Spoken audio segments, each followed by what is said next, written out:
You see it. Only the Nuggets over Seattle, and Jeff Van Gundy's Knicks over the Miami Heat have done it.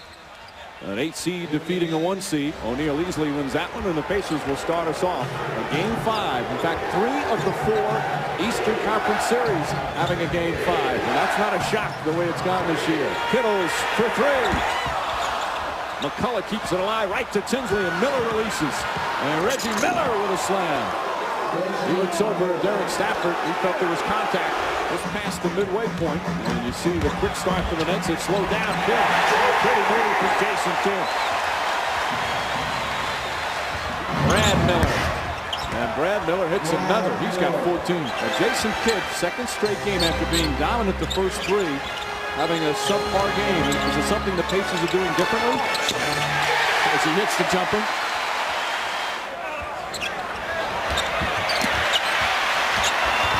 Kittles gets it. That was a tough pass. He caught it from behind, gathered himself, and made a nice play. Miller for 3. Reggie Miller from downtown.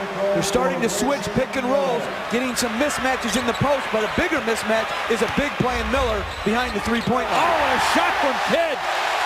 That's now with the momentum, but still plenty of time remaining. Over 5.5 to play in the 4th. Kidd, tough shot. Ollie may have gotten a piece of it. Van Horn falls, and Kidd right there for the foul. Ron Mercer hit his head and was slow getting up. Martin had to put it up with the shot clock winding down. And here come the Pacers. Under 4 to play. 7-point New Jersey lead. Miller for 3. Puts it in. Reggie Miller again. Again, in transition, instead of putting his head all the way under the rim to receive the pin down, he got it very high, which opened up the three-point shot. Major factor right now. Indiana has already gone over the limit for fouls. So every time they foul New Jersey, they'll be shooting in a total situation. Jersey only with 1 personal foul here as Jason Kidd hits the jump shot. Kidd with 8 points here in this 4th quarter. He's found a perfect time to come alive offensively. Kidd the jumper. Puts it in. Jason Kidd, another big bucket. Miller coming off the screen.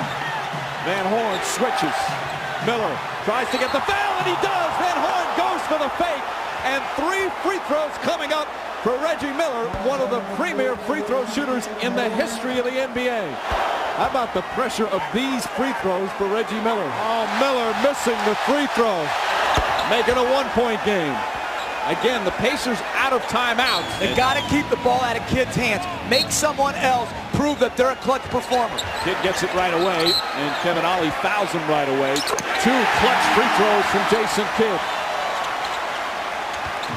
3-point game. Now, do you foul and make sure they don't take a 3? If it gets down below 8, I'm foul. I am going to foul. I'm not letting Reggie Miller get a shot. Kevin Ollie goes in and misses a 2-pointer. Rebound and a foul. Jefferson grabbed it, and he'll shoot free throws with 5.1 remaining. 2 big free throws for the rookie. And not even close. Misses both. O'Neal the rebound. Kevin Ollie brings it up. Throws it across. Miller for 3. Oh! He backed it in! He backed it in! And the game is tied. We're going to overtime. You have to foul in that situation. Now the officials are concurring. Bob Delaney signaled yes. Joe Crawford now saying, with the other official checking it, and they say yes. It beat the buzzer. And Reggie Miller does it again. Miller, the floater. Reggie Miller puts it in. And the Pacers get the first points of the overtime. Ron Artest is fouled out for cheering on his teammates. The crowd's been on its feet most of the overtime. Miller for 3. Bang! Reggie Miller again. And the Pacers up by 3 with 1.5 minutes remaining. He wants the ball right now. You can see it. He's clapping for the ball. 29 for Reggie Miller. More playoff heroics. Kidd answers right back. A 1-point Indiana lead. Ron Mercer hits some big shots and hits another. What a performance from Mercer off the bench with 18. It was a nice pass out of the double team that time by Jermaine O'Neal. He wanted to hit Miller. Miller was cut off. He looked diagonally across and got Mercer. Kidd with the left hand. Oh, what a play from Jason Kidd. They changed the matchup. They put Mercer in.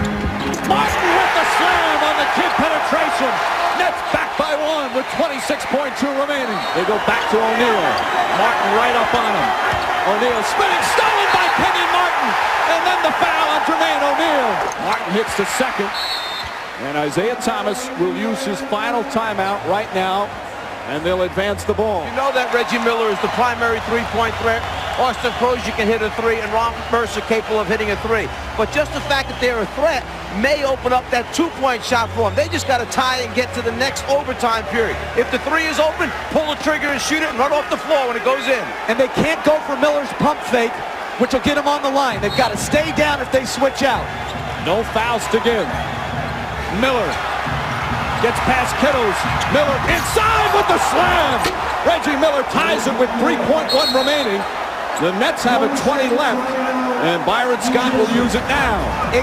Exactly what Coach Fratello just said. They were so worried about the three that he drove it to the rim, and he got the dunk. It's exactly what they wanted opened up. And Reggie was smart enough to understand we only need two. There he is jumping out on the three, and he goes right around Kerry Kittles, who uses up no time off the clock and trying to stop him. That's the threat of Reggie Miller. Martin to Kidd. Kidd makes his drive, puts it up.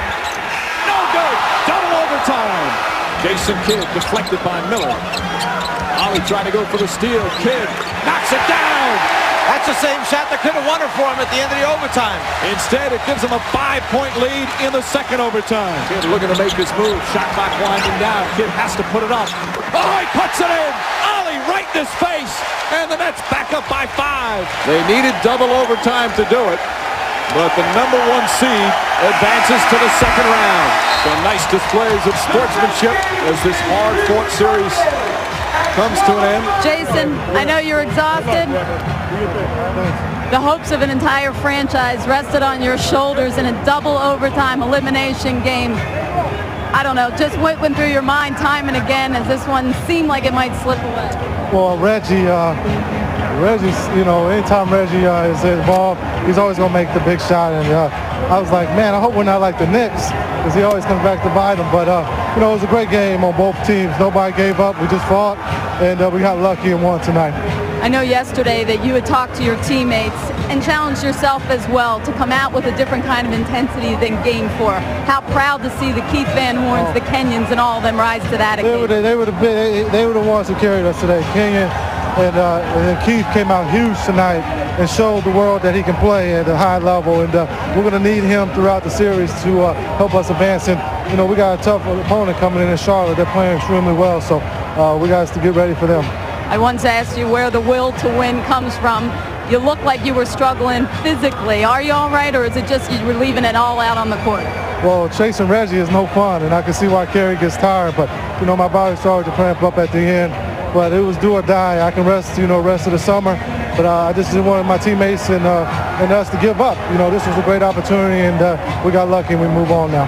Last thing, and we talked about this morning, that the reason you were brought here was to elevate this franchise to places they haven't been in a long time. Satisfying for yourself at this moment? Well, it is, because, you know, a lot of critics talked about, you know, this team has had question marks from day one, and, you know, everybody talks about that, you know, Jason's not going to get them past the first round. He takes early exit. So we've always had something to prove, and this is just another stepping stone for us to grow as a team and get better.